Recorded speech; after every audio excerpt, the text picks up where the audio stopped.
the more and he insults them, basically, the more the government officials are basically going, I don't say the left wing necessarily, but kind of like at least left relative to Elon, or maybe it's like libertarian right versus more kind of socialist left. It might not necessarily be the left that other people are thinking, and it's setting this this whole system up for basically antagonism. So he basically like these 100 people that are whatever reporting things, governmental employees, blah blah blah. Hello, welcome back to Mtambo's Desk, a weekly podcast covering deep conversations on technology, philosophy, complex science, and cryptocurrency. My name is Duke Mtambo, and the following is a conversation with Joel Dietz, a cyber-futurist artist and an entrepreneur who has been at the forefront of several future tech trends, including blockchain, tokenization, AR, VR, and AI art. He was a founding member of Ethereum, started the internal Ethereum project, which became the popular MetaMask wallet. He was the most cited author on Google Scholar on crypto economics, put together some of the largest deals in the asset tokenization space, and he is the author of Monograph, a principle of holonic system design. And now, dear friends, here is Joel Dietz. Well, Joel, let's start with the release of Twitter files by Elon Musk. Based on the recent reports by Taib, Michael, and Barry on Donald Trump's deplatforming from Twitter, have provided more information about the event, but it is not the most interesting part of the story. It is widely believed that Trump was not banned from for violating Twitter's rule, but rather because Twitter employees who donated almost all of their political contributions to the Democratic Party demanded it. The Twitter file suggests that Twitter, a dominant platform for speech, is biased against opinions that are right of center. A small group of left-wing executives worked to limit the visibility of these opinions. It is unclear if this bias is present on other platforms like Google and TikTok. I speculate that this bias may be present across the tech industry, but I do have questions. In the first place, is it right to have invisible rules for censorship? And second, what impact does this have on free speech in a country where a small group of partisans, individuals, are setting the boundaries for acceptable speech? Well, I don't know that it's possible to not have invisible rules for censorship at this particular moment. And part of the reason for that is that 99.9, etc% of the censorship is really done by algorithms in the first place. It's automated, it's some sense of scoring, it's kind of displaying certain things to you that the computer thinks you would want to see. And generally speaking, on these platforms, it's feeding people stuff that they have already looked at. So if it's a sort of confirmation bias, a filter, shows you're more likely to engage, which is why one of the main criticisms of platforms like this is that people get stuck in this reality bubble. Trump supporters only look at really extreme Trump things. People who have a different viewpoint only look at those, and then sometimes they fight each other. But by and large, this is the way that these platforms are functioning. Now, censorship, there is a strong sense of censorship that you mentioned, which goes as far as kind of deplatforming and banning people. And very clearly and obviously happened in the case of Trump. And at the time, it was not clear exactly what rationale was being used. Now that we have the Twitter files, it's extremely clear what happened because Musk released that. But at the same time, it's not really clear what censorship policies exist today for Twitter and what the real new policies are. Especially because Musk seems to be changing his mind quite frequently about what they should be. So it's very interesting. I mean, if you look at the evolution over time of Twitter, I mean, yes, it's absolutely true that the Twitter employees were overwhelmingly Democratic. They did have, very clear policies in place. regarding hate speech and other things like that, that they were, even in the things, there was no really crazy things that came out from my reading of the Twitter files. But it was clear that they didn't like Trump and that they were kind of, against him, and that in general they thought he had the right to speech even when he was antagonizing people. And then the specific question, that it escalated was, is this an incitement to violence? And it actually seems quite clear that they did not think that he actually incited violence, but they thought that he might incite violence soon, and that they were going to remove him basically in case he was going to, maybe do it soon. Which is obviously a very dangerous precedent to do, to kind of censor someone based on motive rather than action. And it was not a transparent process. And moreover, what makes it even more complicated, and you kind of alluded to this, but it's also very clear and interesting from these things that it's like this evolution of tech platforms, and part of it I'm saying is it's the kind of, you have to dissect the pieces of how these things work.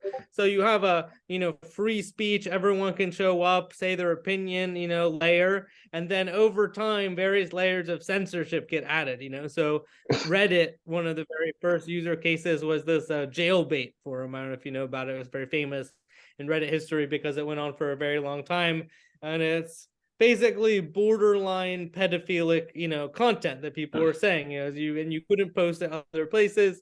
Maybe it's, animated things instead of photos, but it's basically things that people would not allow you to post anywhere else. And so where do we go? We go to Reddit, we post it there. Then eventually, and this like happened in like every platform, almost basically same thing. Someone comes along, maybe other company buys the company, right? Because it's just a bunch of like 20-year-olds building something, and they're like, what is this stuff on our platform? Like, why are people posting this like stuff? And they're like, oh, well, and then they set up some censorship policy for it. And then what also happens as a inevitable rule in these things is the government gets involved, right? Because if it's and Pornhub even had this thing recently as well, like the big stink about it. It happens every 6 months or something like that. Someone's like, well, we've said this content was illegal and you didn't take it down within 48 hours and blah, blah, blah. And, if you have a form that anyone can fill out to put any content on there, and Twitter is a perfect example of that, like any person or bot can basically put a piece of thing out there. Eventually they're going to put something that's illegal and offensive and whatever else. So this happens basically over and over again, and automation doesn't do it. Adding on a bunch of internal people doesn't quite get there. Then when the government gets involved, it tends to get very messy. And one of the things that we found out is kind of a weird situation right now within the world. I think Substack actually may have just been centered. I don't know if you saw, it's been down for 24 hours or something. Generally leans as well. Like there's a lot of commentators who are basically, let's just say, not of the left. They are of the right or whatever. That use that, and they think of it as this, censorship-free medium. But the other people, on the other hand, kind of want to censor them, basically, as the short version of it. And they're fighting, all the time. And in the tech libertarian version, they really like the private sector. So the private sector is going to solve it. Elon is always kind of talking shit about the SEC. Oh, the SEC, stupid. Let's like pump Tesla some more. Da da da da da. And basically insulting these people, and the more he insults them, basically, the more the government officials are basically going, I would say the left wing necessarily, but kind of like at least left relative to Elon, or maybe it's like libertarian right versus more kind of socialist left. It might not necessarily be the left that other people are thinking. And it's setting this, this whole system up for basically antagonism. So he basically like these 100 people that are whatever reporting things, governmental employees, blah, blah, blah. So, but I don't know if that really answers the question, but basically, yes, there's a lot of censorship that happened. It's always happening. Sometimes we're not aware of it, and sometimes when we are aware of it, we're like, whoa, but then, there's different people with different agendas always. And so according to you, was there censorship from foreign and domestic governments, and whether or not the Trump administration made any request for content to be removed? That's a good question. I mean, I didn't read all of the files and everything that was there. It did seem that the request came overwhelmingly from liberal institutions for the censorship, and obviously the employees were overwhelmingly Democratic leaning. So but when it comes to overseas content, I did see the hate speech things, and it seemed like they at least had a policy that applied consistently across different jurisdictions, at least the things that crossed over, like things that we will delete or censor, like incitement to violence was obviously one of them. But whether they responded to foreign governments that had requests to keep things off, I don't know. I mean, I know that's also been a big issue with other tech platforms, like Google has struggled with this a lot in China and things like that, because some governments really are quite aggressive about that. But so, and at this point, I think maybe the media should be interested in the question of whether or not Trump made a request for content to be removed from Twitter, but they appear to be disinterested. Is this because they do not believe Trump made such requests, or because they do not want to validate a story that they are trying to downplay for political reason? There's some weird stuff that seems to happen in this like media groupthink thing. You know, it's like Elon is on one side, and then like basically all of these journalists basically write the same thing at the same time. It's like they must all hang out in like one Slack forum or something, and then be like, the next headline is, you know, Trump blah blah blah, you know, is caught up in the thing. But so I have a sense just in general they're quite reactionary, and that they are just kind of, I don't know, basically reacting to whatever Musk is doing, obviously before they're reacting to what Trump is doing.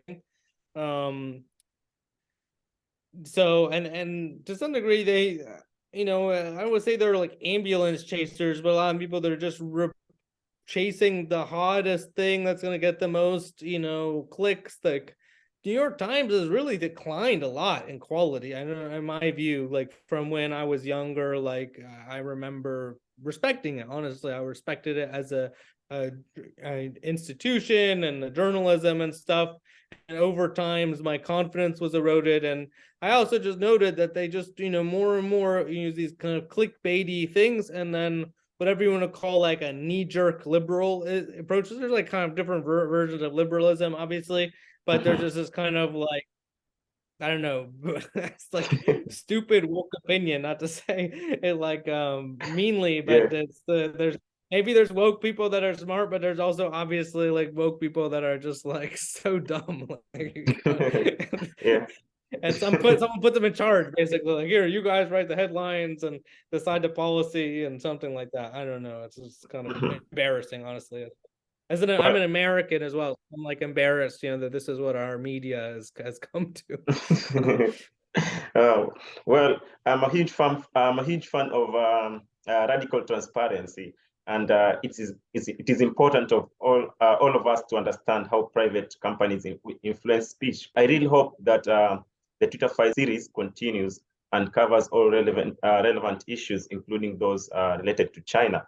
But for Twitter to be effective, its algorithms for filtering and interpreting information must be advanced enough that people would consider it irresponsible for other news sources like the New York Times to contradict information from Twitter. It is not enough for Twitter's reporting to be accurate, but it must also be perceived as credible. In my opinion, I think tech companies that have that became more powerful and are aligned with the government, like media companies, may face challenges in the future from both the government and tech industry. Let's say encrypted chats, blockchain, and AI-powered search may also pose threats to their dominance. And the future of technology is also changing, and this company will have to adapt to remain relevant. So I would like to ask you, do you think also Elon Musk's Twitter Files release is a revolution against the US establishment? I think that's actually a good way of putting it. I mean, he's trying to maintain himself at the center of attention, and it's a dual purpose thing. I mean, some of it may be in his acquisition in general, may be driven by some sense of megalomania or just liking to be the center of attention, and similar thing for Trump and some of these other people that get a lot of eyeballs, are basically people who want to be seen by a lot of people. Mhm. But and there may be an element of that, but regardless, I think he has, let's say, a larger, social agenda, his own, whatever, obviously political affiliation, stuff like that. And from a fiduciary duty standpoint, it just kind of gets tricky because we were just talking about the New York Times and how they became all clickbaity. And it's a similar thing. Like, basically, Twitter is in the business of maximizing attention, possibly by maximizing value, but potentially not. Like, you can get a lot of attention by being addicted. Like, heroin addicts are very attentive to their thing. So there's a lot of kind of dark ways of doing that. um and um and Elon is kind of drudging through everything that kind of makes the Twitter story need to be on the front page all the time, and so he kind of always has to think of something new. I wouldn't really want to be in his shoes, honestly. I mean, every 72 hours he needs to come up with some new shtick that is Mhm. newsworthy, basically someone's gonna write about, and be Mhm. excited about, maybe be angry about, be wanting to give me, what is Elon doing now, like da da da. So he kind of has to yeah, keep finding that thing, that, and it can't just be as well like some niche thing. It has to be relevant to like a lot of people, like everyone that uses Twitter or people news or whatever else. So Mhm. And so, do you think Elon Musk, Italia are trying to fill the vacuum without any laws or rules being applicable on the current tech anarchy? Natalia, yeah. I don't think I quite understood the question. I mean, do you think like Elon Musk and others are also trying to fill that vacuum without any laws or rules being applicable on the current tech anarchy? Well, it's a good question what Elon thinks. I mean, you said, I guess, tech anarchy, right? Is the word you Yeah, used? yeah. And I think there is this hubris, I guess you could say, of the techno libertarian utopian that thinks that private sector business as a technology can kind of solve every problem under the sun. And I think there's a lot of problems that can be solved, frankly, but I think there's probably problems that can't be solved so well that way. And I'm not really sure, honestly, that Twitter is a solvable problem in this particular way. Some things, maybe they need to be a public good, or certain platforms maybe need to be broken up as well. That's a traditional purpose of antitrust law, Mhm. which was a really big deal in the US. And it's actually only relatively recently and kind of surprisingly that the US accepted these basically quasi monopolies as a sort of ongoing status quo.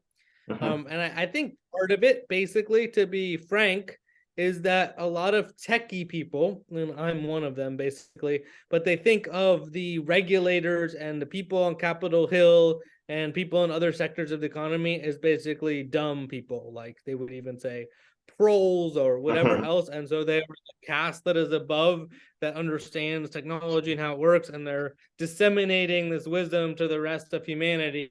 Mhm. And that they have some, and the question really, and this is gets to open AI and these other things, is so open AI is mind-blowing. It's crazy what it can do, and we haven't even seen a tiny fraction, frankly, of what it's possible of doing. And but who holds the keys to it, and what is their agenda, and what else can it do, and can you really trust these people basically with like absolute power? Like, oh, Elon, like, sure, yeah, Mhm. absolute power, trust you, like whatever you want to do, just like we'll give you all the power. And That just doesn't, obviously strike me as a good idea. But so that's, I guess, it's sort of, and it doesn't really trust me to do to anyone. Elon is not necessarily exception. to that rule. And so the question is, well, what do you do? And I think the social contract in some ways around the United States and the technical thing, and being a city on the hill, which is a very classic idea in American civil religion, was basically that we were supposed to be an example to the world, and not just our tech companies, but like everything that we did, the social fabric of our lives and our devotion and all the rest of this stuff. And for lack of a better word, like I think these tech companies and megalopolies somehow produce a lot of antagonism, as a kind of byproduct of what they're doing. So in some ways it's similar to industrial era, and in general I'm a big fan of the American industrial things. I'm not one of these people who goes back, but I won't deny that you produce a railroad and then there's a lot of smoke, coal goes in the air, and then it leaves a lot of debris and then a lot of waste byproduct, and every industrial process has waste byproduct that's produced by it. And that's why we have landfills and disposals, and the reason why you do it, because people need to basically dispose of it in the same way. And people don't normally think of like Twitter, for example, as having a waste byproduct that we need to have a social mechanism for disposing of. But we kind of do. This kind of illustration, this whole thing is literally like the waste almost of Twitter, like what happens when these different censorship regimes, collide, and politicians and everything else, and how do we basically clean it up and then restore it to some kind of order. And kind of what I think Elon did basically is taking all the poop that was like kind of rotting in the sewer of Twitter. This is like nasty sewage that was just sitting there basically in their basement, and he just like dumped it on the street. He's like, oh look, we have so much sewage in our basement. But actually, kind of, it's not really like solving the problem. Like it's like, we had sewage days, we were trying not to smell it, we were trying to pretend it didn't exist or whatever else. Now everyone knows it exists, but there's still not any more of a solution necessarily. Maybe the next CEO of Twitter will be some really cool, person that will somehow have a greater answer to that or something. But so far, it's been, I don't know, I'd say like super inspiring. Joel Dietz, thank you very much for your time. I'm really honored to have you at Mtambo's this podcast, and I'm looking forward to having more conversations with you. Yeah, a real pleasure. Reach out in the future. We got into some, controversial and exciting topics, but there's a lot more to come, especially when you go to metaverse and generating 3D art and all the other stuff that's coming soon. So I'm always excited about this stuff. Well, that brings us to the end of this episode. If you enjoy listening to Mtambo's this podcast, please subscribe, give this episode a thumbs up, and be sure to come back next week for another episode. Until then, this is Biku Mtambo, and don't forget to do good always.